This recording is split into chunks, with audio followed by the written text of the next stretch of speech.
everyday hustle and bustle, working in a hole, not seeing daylight, that's very difficult. I've been doing it almost 30 years. But, when I get those rewarding moments, somebody calls you up and says thank you. And that's what I'm here for. And that's what keeps me getting up every day, coming into this place with a smile, happy, energizing my staff, being part of a family and a team here because of moments like that.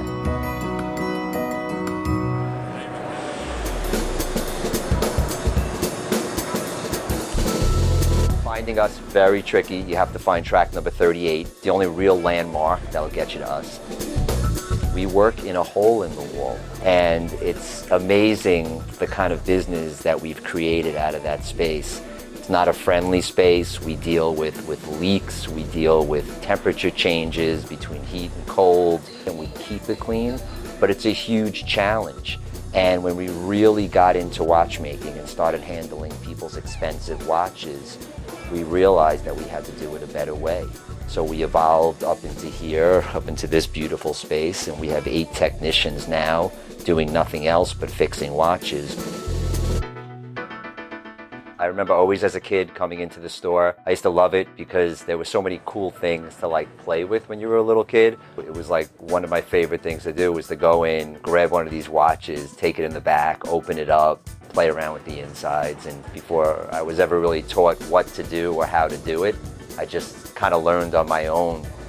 My grandfather was taught by his father-in-law, but I think that was a way that you could always make a living. So when he knew one day he would come to the States, he'd have a skill to at least come here and start to do something to be able to work and earn a living. My father started coming in as a very young child. He was a teenager when he was coming and running errands for my grandfather.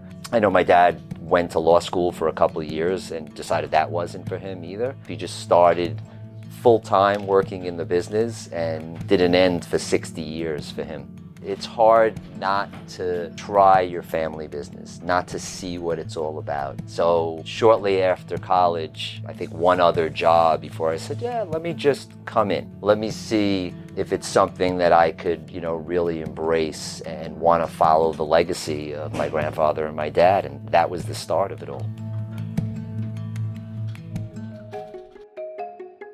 My first watch in there is an LA Rams watch. It looks like it should be for a girl because it's yay big and it's got a yellow strap on it because those are the Rams colors. Unfortunately, we had to be made fun of over the years of having yellow, but that was a mechanical watch, which I think my parents gave me when they knew I was a Rams fan when I was 10 years old. And I believe that was one of my first watches.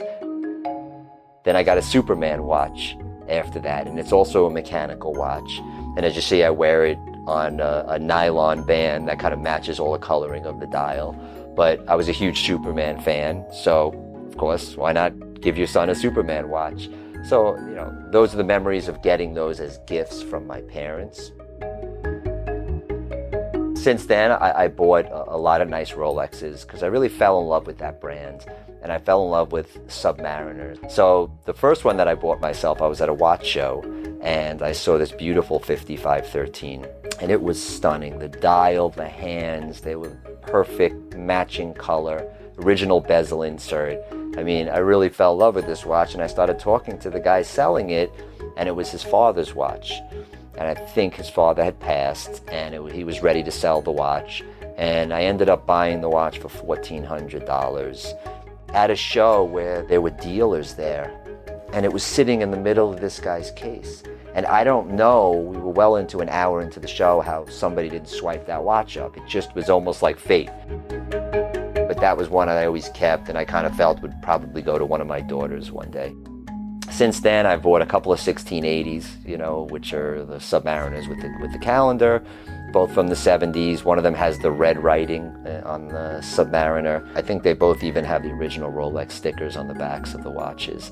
The one 1680 without the red, the coloration also is just drop dead gorgeous. Something that I really love when it turns that real brown color. As far as my Submariner collection, I feel very complete. The last watch that I'm going to discuss, I actually just purchased a couple weeks ago. And it was a watch that we sold to the customer that I purchased it from. And it's just a regular Datejust, but it has a Buckley dial. But the color of this dial is called Perch. At least I was told by one of the guys who used to work at Rolex for a long time. I've never seen another one. For years, they always kind of teased me with the watch, and I'd say, yeah, if you ever want to sell it back, I really want to buy this watch back from you. And I didn't want to buy it to resell it. I really wanted to keep the watch. For probably 15 years, I've been thinking about this watch and kind of talking about this dial because it was special to me. 2 weeks ago, he came in and he said, I'm ready to sell the watch. And sure enough, I purchased it. And as you can see, it's a stunning Rolex that you've probably never seen before. I think a lot of people out there probably haven't. We're not talking any kind of crazy money, but just something unusual with the attachment and the story that I have for that watch.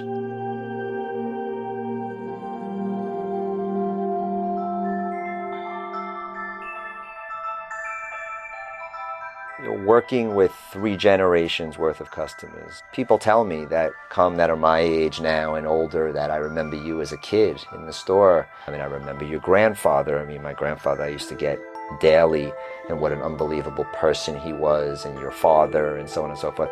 There's something amazing, the feeling of being part of a generational business, which doesn't really exist anymore. It's very difficult to have 2 generations, let alone 3.